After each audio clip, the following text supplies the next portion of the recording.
All right, it's debate time, Rich. That's it. So we're Yeah. going to have a conversation, debate about the kind of tension, I suppose, that social workers find themselves in around. And the key question is what is the bigger ethical priority for social work? Is it A, supporting individuals, or B, tackling harmful systems?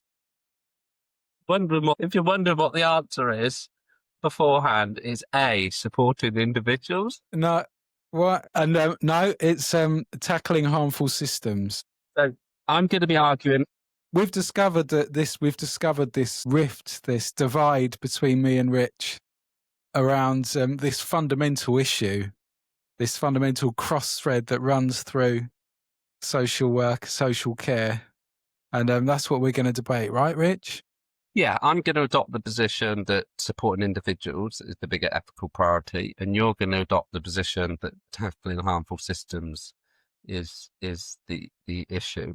And I think in some ways, this is a question about whether social work is political or not. Do you? No, I don't think that. I'd like to get to that, actually. I'd like to discuss that because I think that's interesting. I don't think you can take politics out of it. I think politics, of course, is part of changing systems. But I think that's too reductive to bring it down to whether it's political or not, because then is that in that case? Well, let's have that. I want to ask you as a follow-up to that then, so you think that social work shouldn't be political is implied in your question. But before we get that, Rich, I just wanted to state out my position on harmful systems. I think we can say if we're fixing, we're trying to fix people, then how can we fix people if we're not changing the world that they live in? And how can we extract people and the problems that we all face from those social conditions? And it's like a false dichotomy, if that's the right phrase, to focus on, to think we can focus on fixing individuals without looking at the fundamental things that are impacting on all of us. I love that quote, which is often quoted actually, of Desmond Tutu, who says it's not enough to pull people out of the river. We need to go upstream and find out why they're falling in. And I think that speaks to trying to locate some of these systemic harms, but also the fact that the systemic harms are actually driving the individual problems, issues, maladies that we face and people face in the community. So it's the system is a driver of problems, isn't it? Yeah. So in principle, I think I agree. So I think one of the best articulations of this was in The Social Model by Breach Featherstone and her colleagues. And they basically provide a pretty scathing critique of the child protection system and put forward the kind of social model as a kind of antidote or as an alternative. But the problem with the social model, when I was reading it, as far as I could tell, is that it does very little in terms of like supporting and enabling the frontline social worker to be able to do their job differently. And so I think that's where sometimes this idea and preoccupation with changing or fixing the system within social work can leave social workers bereft of the skills and the tools necessary in order to support and help the individual in front of them, essentially. Because really, a social worker is employed to work with a select few number of families, and they have to find ways to build meaningful relationships with them, facilitate their capacity to change. And I do think that is predominantly around working with the individual. Now, obviously, you have to situate the individual within their kind of context, both developmentally. I think it's important that we look at the lifespan of individuals and how they've made sense of their experiences and the ways they've learned to cope with the environment and their relationships.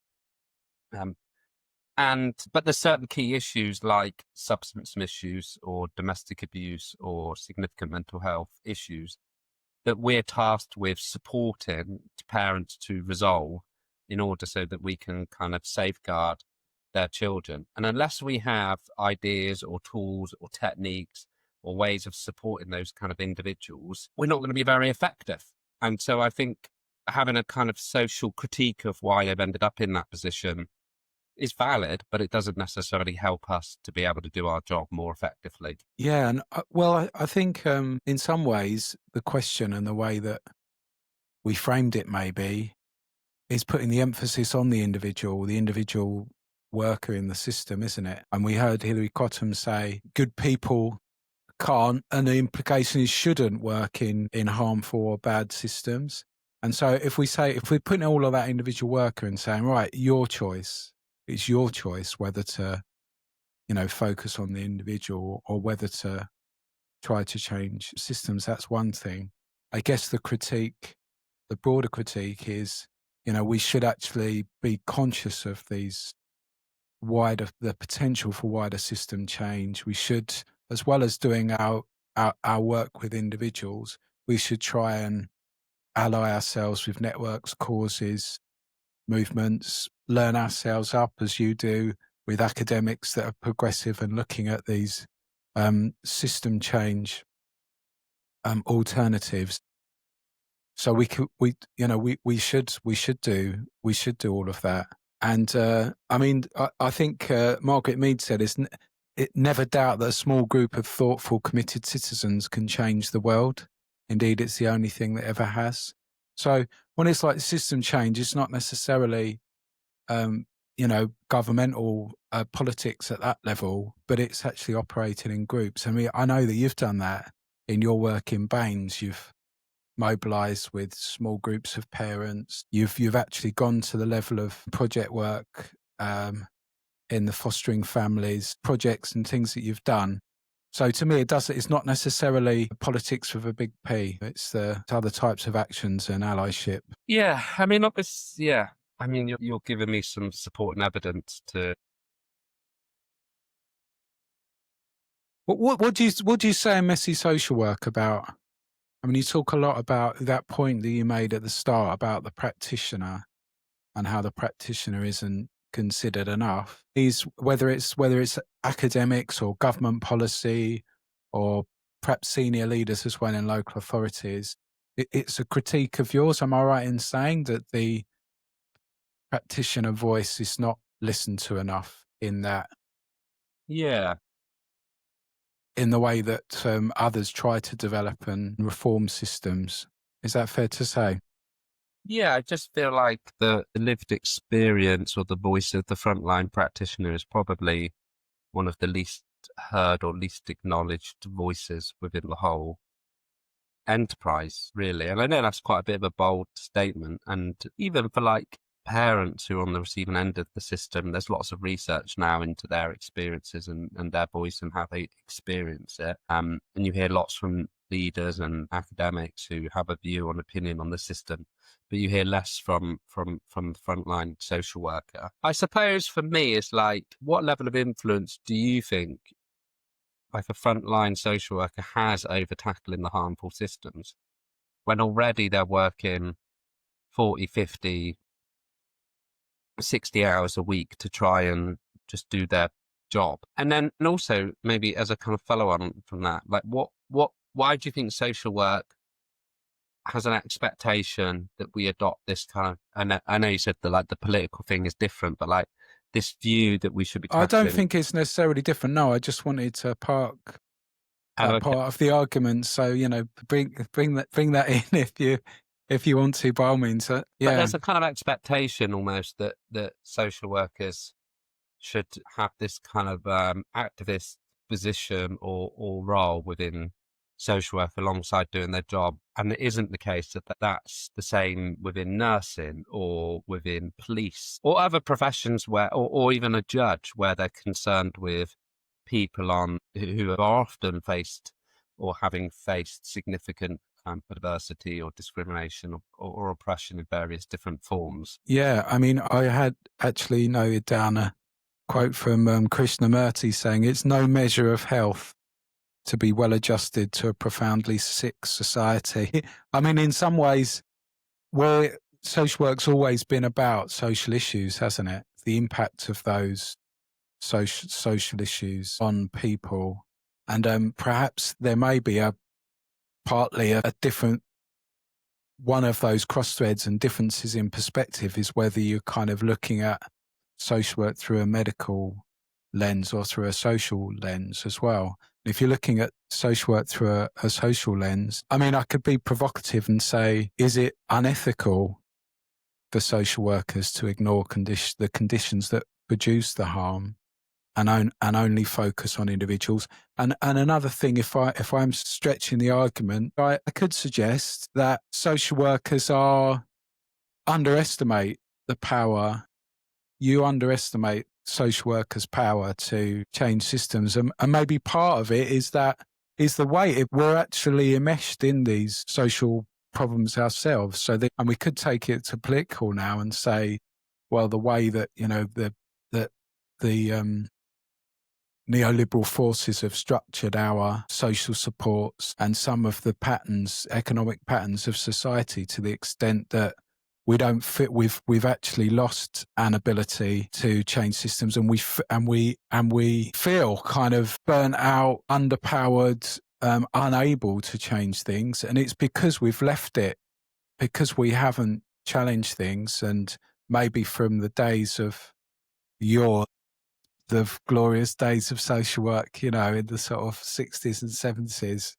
But I always enjoy hearing from social workers and talking to people that I've met and have sort of given me a bit of mentorship over the years, including my practice assessor and people I met early days in the family good conferencing world. I always enjoyed listening to them about their experiences in social work. That felt more collective, that felt more community focused, that felt sometimes they were getting at some of those social issues and working on social issues with community together. So maybe it's like the fact that we've left it and we haven't looked upstream in the way that Desmond Tutu suggests, means that we've just landed in this place where we're all kind of we're underpowered and burnt out and can't turn to face the big things with enough energy. Yeah. Okay. Well, I have two counter arguments to that. One is the kind of the neoliberal agenda, which to be honest, I didn't even know what neoliberal meant a couple of years ago. It was only because I kept seeing it on. Do you want to give us? Feel free to give us a 5-point explanation. That would help me actually, Rich, if you could. It was only when I kept seeing it on social workers critiquing the neoliberal the introduction of this, that, and the other that I then had to look it up. So basically, I've just Googled it. Neoliberal is a political and economic philosophy that emphasizes free markets, deregulation, and reduced government intervention in the economy. I'm actually sympathetic towards your neoliberal argument, but that is a political position that somebody might not agree with. And there might be somebody who has a different political position within social work who might be able to do the social work role is equally good as somebody who has that position that you have, if that makes sense. So that then suggests that the role of social work is in some way independent of what your political view is. So you could have somebody who's pretty significantly on the left, and you could have somebody that's on the right, and they can both work within the child protection system and in a statutory role and be able to do their job effectively. I don't know if there would be a correlation necessarily between their political affiliation or their viewpoint or their stance and their practice with children and families. So that to me speaks to some kind of independence. And then I forgot what my second argument was. Well, just I'll counter while you're thinking of your second. I spoke from, and I am also, despite when I go in back as a sort of mature student after dropping out of school with 2 GCSEs, when I first went back to uni, when I was a bit older, Rich, I did politics for my first degree. But despite that, it still feels clunky to sort of say some of these terms, and I think that's because they are a bit clunky and don't express enough kind of like where what we're talking about, where we're at on this. But it's more to me like a symptom of Like, so, loss of social housing, privatisation, the Yeah, but less what can you less do about any of that? less unionisation and collective action. Well, I'm just saying. No, I'm just saying. I mean, that's that. So it's not like attacking neoliberalism or saying that I'm going to confront neoliberalism directly. I'm just saying more neoliberal policies have been adopted by governments over time, and Yeah, that has led to these social conditions. So I'm worried about and as social workers, we're responding to those social conditions. So that's our preoccupation. I know there would be there would definitely be social workers, and there still are lots and lots of social workers. I mean, and I have a lot in the past. Would be going on a march on the weekend, or involvement in politics in and around and outside of yeah, their work, which is like their work as completely well. fine, isn't Yeah, it? Like, yeah, and if somebody wants to do that within their own time, then more power to them. And I do yeah. think, like, but I just think it's up to the individual, the degree to which they want to be politically invested in addressing some of the kind of social issues. So, because I wonder, like, say for example, like I don't know if a GP necessarily would feel the pressure or has expectation from other academics within the GP sphere to, so for example, if somebody comes to them with obesity, with an issue around obesity, and they need Yeah, yeah. diabetic medication, and they might need some health advice, they might treat the symptom, but I don't know how much they feel the expectation that they should also address all of the social conditions and the economy and food production Where and where does the your way that. where does the expectation that you feel on that then? Do you feel an expectation, or where does that come from? Do Well, you think? because yeah, I feel like there's a lot of people that say social work is political.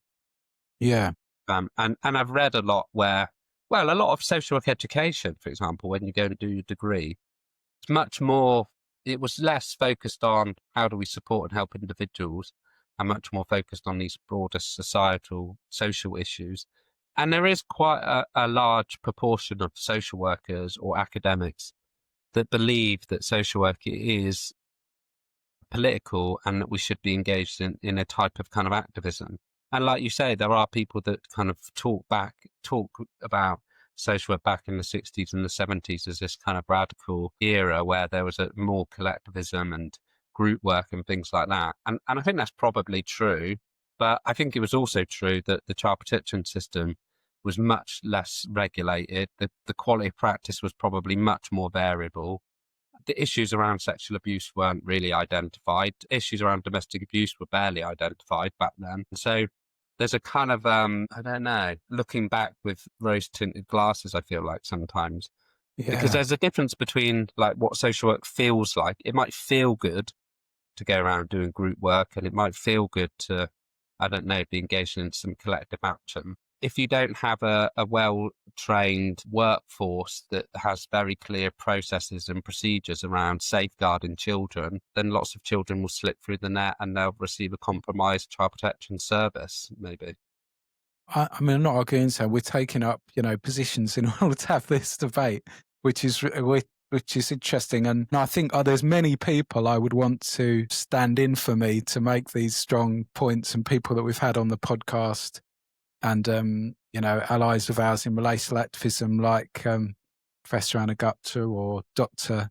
Beverly Barnett Jones, just to give two for an example. I feel like the numbers of individual children coming into the system has gone up, and is that an improvement in our diagnosis of the social problems? Is that increased awareness and a more effective child protection system? Or is it the fact that we had, even, you don't have to go back too far to like Sure Start centres. I know we've got sort of family hubs and things, and that collective. I think part of this national reform purports to look at this issue in some sense of trying to involve the community response, the family group response more in keeping children safe, isn't it? Yeah. Let's professionalize. It's an individual pathology. we've got to get better at honing our skills to work with individuals. That's what you could say. That's part of a drift away from the collective, away from the community, which has been the politics of all of this. And we could use the neoliberal word again, has been a driver for this change. In a way that, in some ways, I'm sure you're right, has increased standards and professional standards, but in other ways has lost that community involvement approach.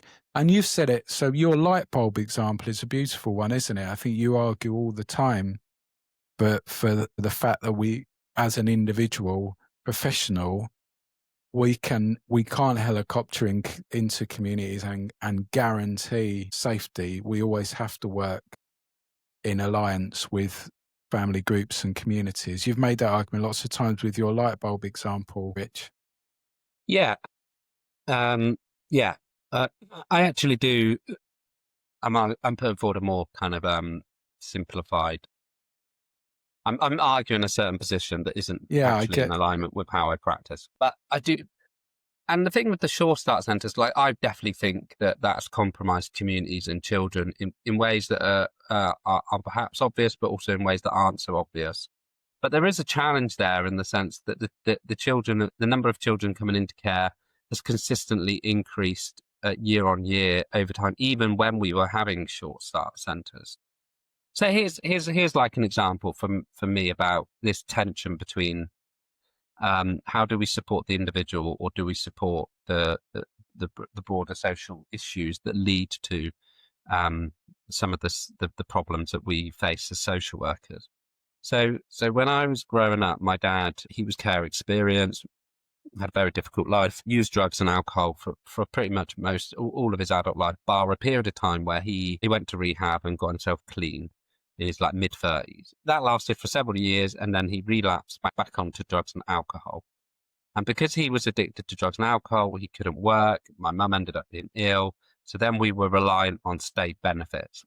And technically speaking, we would have been living in poverty. We lived on a council estate and completely reliant on state benefits. And the money that we did have, a lot of that was spent on my dad's drug and alcohol use because it's an expensive problem to have. And so if I, as a social worker, went into my dad's situation or my former childhood self situation, I could see how I could apply broad social critique of, this family's living in poverty. How do we address the financial problems that they're experiencing? Or I could think about how can we work with the dad to address the alcohol problems, which might be linked to his past trauma and difficulties. And that might be their best solution to them develop or getting out of poverty, because if he can address this drug and alcohol use, and then he can go back to work, and then they won't be relying on state benefits, and then they wouldn't be living in poverty. And so that's, I suppose, an example where I think working with the individual can sometimes also be linked to the broader social. And I think centering the lived experience there in which you just did about your dad, and actually tangible change. What is, I think, in whatever way we're looking at, I think both of us would say when it's like an abstract change or outcome that we're seeking or holding up as evidence, a child on a child protection plan per se, or not per se, but that the fact of a child being, registered, or the child protection plan in itself isn't the thing that keeps child safe, is it? It's the tangible actions and change and the movement and what happens in and around that, the human response to that. And it's the same in respect of politics, us, if social work is asked, and maybe that thing about the politics and the politics with a big P, or the global social cause politics, is like sometimes social work is asked to stand in for something. Social work as a group is offered up as a potential movement to stand in for action or for change, and rather than as a tangible as a route to tangible change. And I think that's what we are both seeking, isn't it? And I guess in some ways that's why we were attracted by this set of ideas that grew up and were influenced by a whole lot of people around relational activism. You know, like Adrian Marie Brown talking about individual acts of care are revolutionary when they challenge the conditions that made them necessary. And on a really simple, embodied human level, John Berger talking about tenderness and being tender as a radical act. I think the social worker is an overused word, isn't it? Sort of an act of curiosity, of leaning in, of trying to understand somebody can be, well, we could couch it in terms of radical revolutionary. I think the social worker would want to say that's your bread and butter and that's what you want to do. But, you know, there are times when that act or that connection with an individual can have an effect which is larger.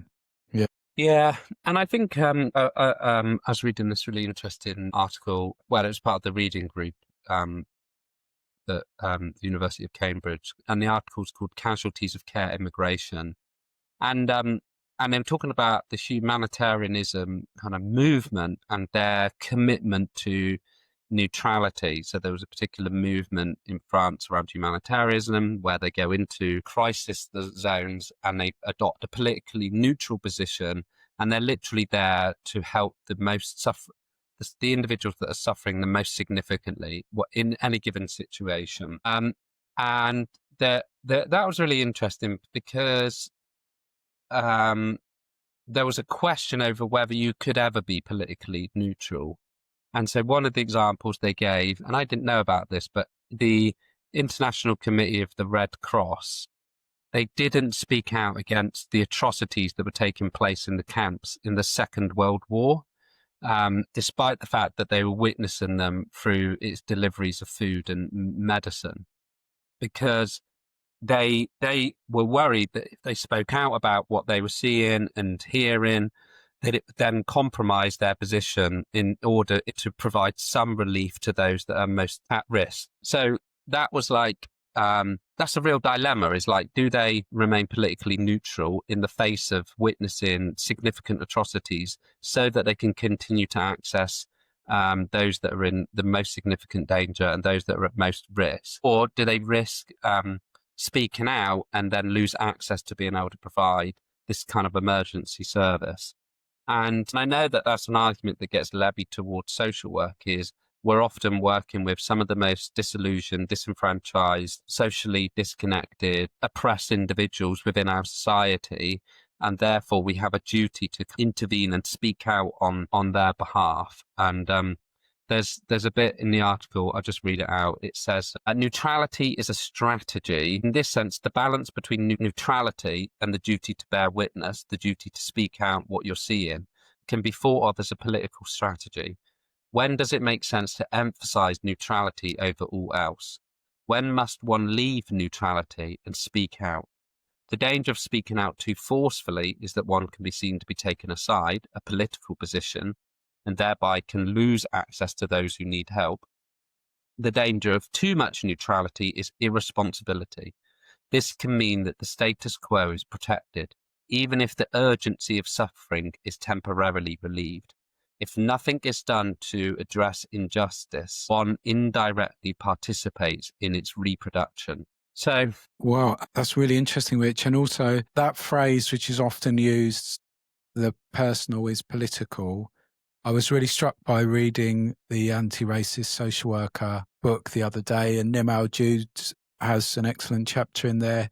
And she's writing about how the impact of global events, you know, what's happening at the moment in Israel with Israel and their attack in Palestine, Rich, is how people are feeling that, in social work offices.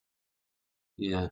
The riots in the summer, these larger scale political events, how they have a personal impact on how people feel, on their mental health, how you know. So on that level, and why I need to acknowledge my white privilege that I'm not as impacted by things like that, and it's like the worker that is making a conscious effort to connect and be curious about working with somebody that has a different cultural heritage and a different lived experience. Yeah. It's maybe incumbent on me as Yeah.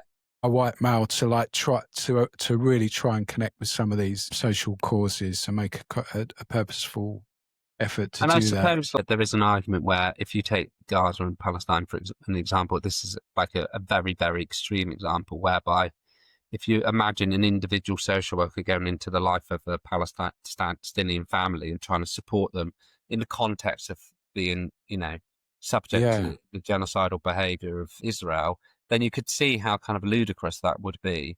And I think there's a kind of similar argument that could be made around when you're working with people that have lived in intergenerational poverty in a community that has a lack of resources, unemployment at high levels, crime, high levels of substance misuse, sometimes related to those kind of social conditions.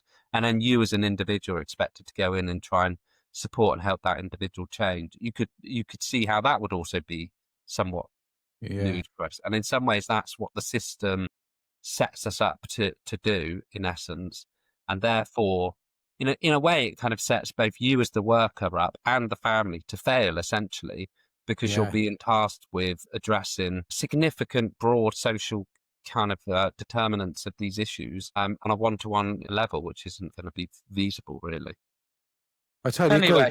Well, Rich, that was our attempt, and there'll be a swirl of counter views and other angles and people listening to this. I was going to say that shouting at the telly, it's more like, I don't know, mumbling into their podcast player. So we have got, after this interlude, we're going to hear the results of the poll, aren't we, Rich? That's very exciting.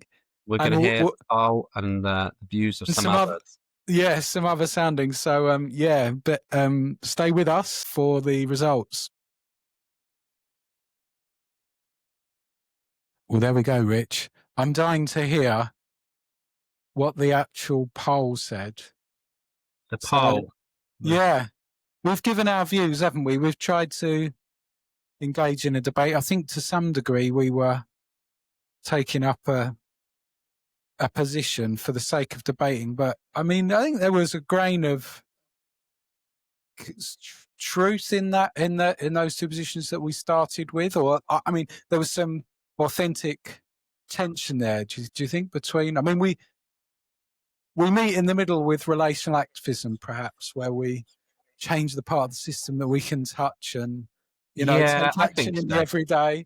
But I think where we started was maybe where our inclination is. Yeah.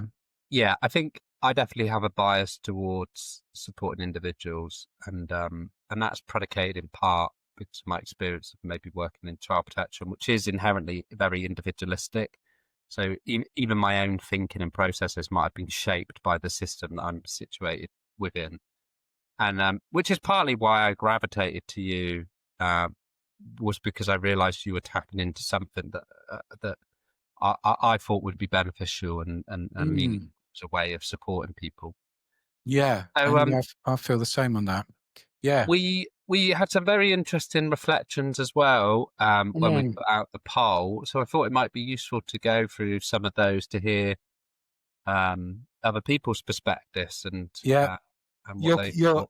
You're dead set on holding us in suspense on the result of this poll. Oh, I haven't. Have I not shared? No, Sorry. No, that's okay. No, do it. To give some of No. I'll do the result. I'll do the result. All right. So there was 45 people that voted, and what would you guess? Oh, well, I thought it might be nip and tuck, but I thought it Does might that mean close? Yeah. Yes, I think it. My guess would be that systemic, the perspective of system harm and addressing that might come out. I might be even thinking particularly about the LinkedIn audience when I say that. Okay, so supporting individuals received 47% of the votes, Oh, right. Wow. and It's tackling close. harmful systems received 53% of the votes. Um, God, Rich, and it's like the Brexit vote. It's so close you can't, it is, isn't you it? know. Yeah, yeah. Um, Well, there are lots of interesting treatments of this debate out there that, yeah, are really worth tuning into. and I think in some ways, like a lot of these things, it's probably a slightly false debate or false Yeah, dichotomy. In the sense, this definitely. is why I like Brofenbrenner's work, and I actually wrote a blog about his book to try and summarize some of the key ideas, because that's a framework that allows you to look at, yeah, the micro and the macro simultaneously. I mean, it's hard to it's like cognitively challenging to do, to hold on to what's Mm. happening in the life of the individual and in their immediate circumstances, whilst also situating that within a broader social context. Keep keep the discussion rumbling on. Yeah. That's I think that, do you It's, know that, and that is the important part. I think is the dialogue. I think sometimes the dialogue mm, and the conversation is as more, what's the saying, is more important perhaps than the actual mm. conclusion. Maybe it's one of those kind of Yeah, issues. I concur. Yeah. Excellent. Well, there we go. A fun packed debate.